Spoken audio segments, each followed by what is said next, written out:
Um, you gave up 90 points through the first three quarters, and then all of a sudden you don't give up a field goal until 30 seconds left in the fourth quarter.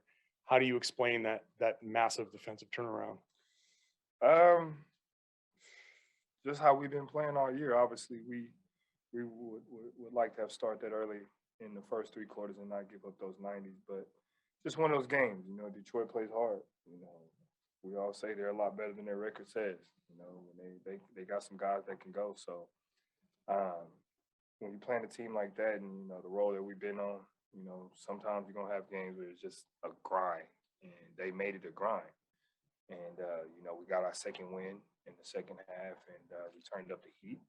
And, we ended up, like you said, holding it to only one field goal with 30 seconds left. So, that's the defense that we've been playing, these last couple games. That's who we were trying to pride ourselves on. We slipped in the first half, first three quarters, and we just tried to make up for it in the fourth.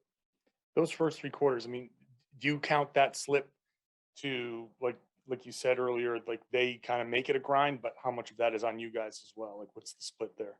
A lot of it is on us. Majority of it is on us because, we're trying to build towards something to be great, and we have to, games like that is moments for us to prove, our maturity and, our progression, and to be able to come out. And I know it's a game where, we had a couple games, exciting moments, and then you come and play a game where it's just a grind.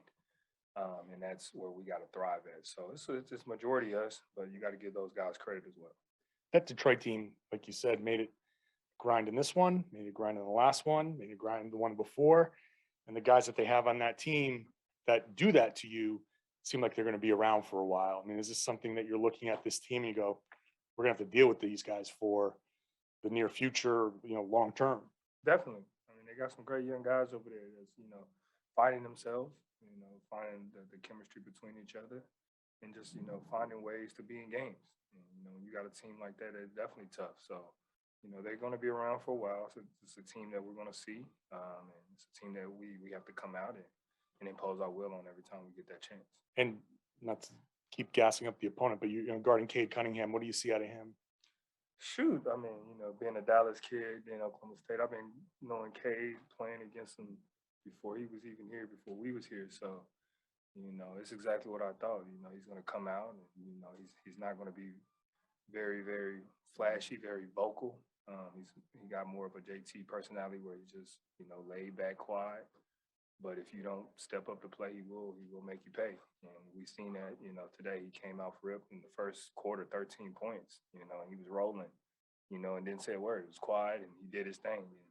And, that's the type of person he is. He's only going to continue to develop and get better. Thanks. Got a Zoom question, Marcus, from Cassidy Hubbard. Hey, Marcus. We saw at the end of the fourth quarter, or towards the end, you blew a kiss along with Jason Tatum, and I know that's starting to be one of his celebrations recently. Is that something that you guys have talked about as a team, his kiss of death, and is that you feel like that's something you guys are going to keep rolling with? No, it's nothing we talk about. It's just a reaction. Just really, really loving and being excited for your teammate. Their success, and especially with JT, he's attracting a lot of eyes on the court, making the right plays, and still going out there and dominating on the offensive end the way that he does. So that kiss of death is deadly. We all see it. It comes at the perfect time, and it comes at the time where, as an opponent, you just drop your head and got to tip your hat off. So it's nothing we talk about it, but it's definitely something I can see as just going forward, as just a reaction. Another question from Cassidy.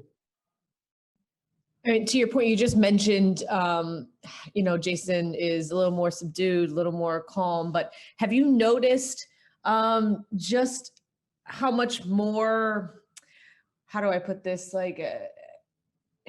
how much more passion, I guess, he's having on the court? He's talked about how some of the improvement he's seen in this team is the passion, the focus, obviously, dedication to defense. But have you noticed in him and his string of success, more energy out of him as a leader out there? Definitely. I think I could speak for this whole team. We definitely have, the way that he carries himself. We know that he can score the ball at a phenomenal, superb rate, but to come down and to use his frame to be able to lock up opposing wing players the way that he's been doing is something that we are very excited about it, and we love to see it from him. And that's only going to continue to allow him to make become better and a player wise, and his game go through another level. And for him to do it the way that he's doing it, that passion is going to come whether you want it to or not. And when he starts to see shots falling and things finally going, the work ethic that he's put in finally coming to life, that passion is going to come out. Marcus, like for a guard, like defensive player with all defenses, there's no real, besides steals, which is not necessarily great defense. Sometimes it's taking chances.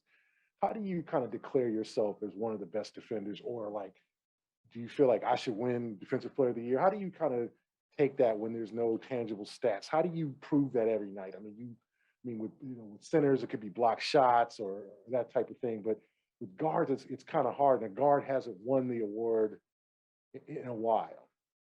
Yeah, I mean, I don't see why it's so hard for a guard to win it. I mean, we talk about what bigs do, and I'm not taking anything from bigs, but we gotta first understand that in order for the guy to get to the big, he got to get by his guards first, and most of the time we making it so tough that by the time he gets to him, big, all you gotta do is send it back the other way. I mean, we're doing the majority of the hard work, but for us to not to even be talked about in the discussion, let alone win it, is I think that's some BS. We all know it's a popularity contest. You got me and Rob.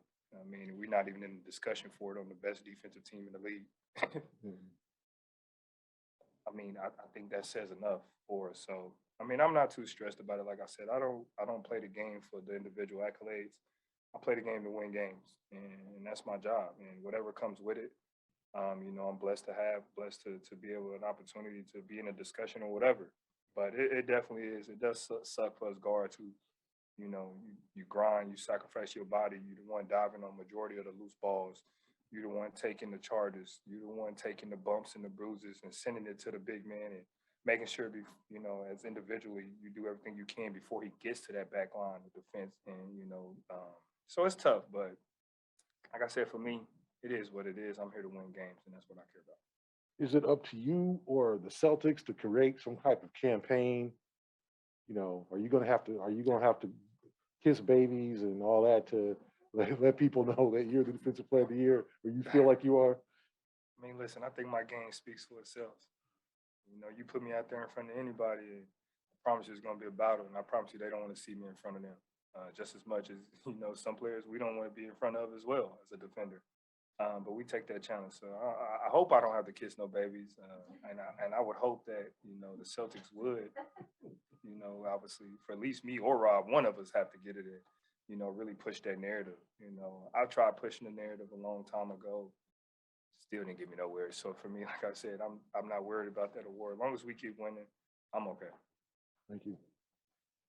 Wrap it up right there. Right about it, by the way. That too. That too. Wrap it up right there. Thank you, Marcus. Thank you, guys.